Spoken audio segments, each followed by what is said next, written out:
তো হ্যালো বন্ধুরা, আজকে আমরা কথা বলবো পার্লামেন্টের ব্যাপারে। পার্লামেন্টের তিনটে পার্ট হয়, লোকসভা, রাজ্যসভা আর প্রেসিডেন্ট। প্রথমে জানা যাক লোকসভার ব্যাপারে। লোকসভাতে হয় ডাইরেক্ট ইলেকশনস, যেটাতে আমরা সবাই ভোটিং করি আর আমাদের এমপি সিলেক্ট করি। এই জন্যই এটাকে লোয়ার হাউস অফ পার্লামেন্টও বলা হয়। লোকসভার টোটাল সিটস 543টা, আর এর ইলেকশনকে জেনারেল ইলেকশনও বলা হয়, যেটা প্রত্যেক 5 বছর পর পর হয়। 543টা সিটস থেকে যেই পার্টি 272 সিটস কিংবা তার বেশি সিটসে জিতে যায়, সেই পার্টি সেন্ট্রাল গভর্নমেন্ট ফর্ম করে।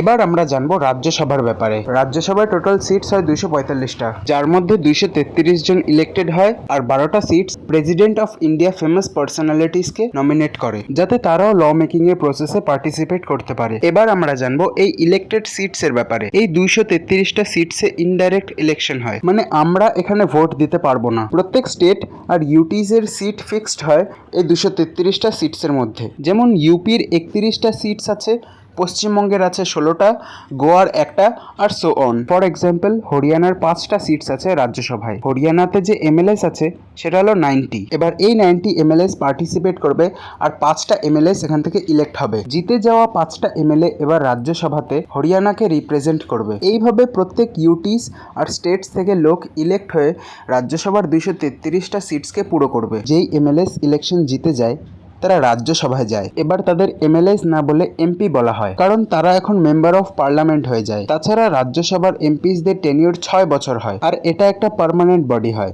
মানে 6 বছরের আগে এটা ডিসলভ হতে পারবে না। পার্লামেন্টের থার্ড পার্ট প্রেসিডেন্টের ব্যাপারে আমরা নেক্সট ভিডিওতে আলোচনা করব। ততক্ষণের জন্য ভালো থাকুন আর সাবস্ক্রাইব করে দিন।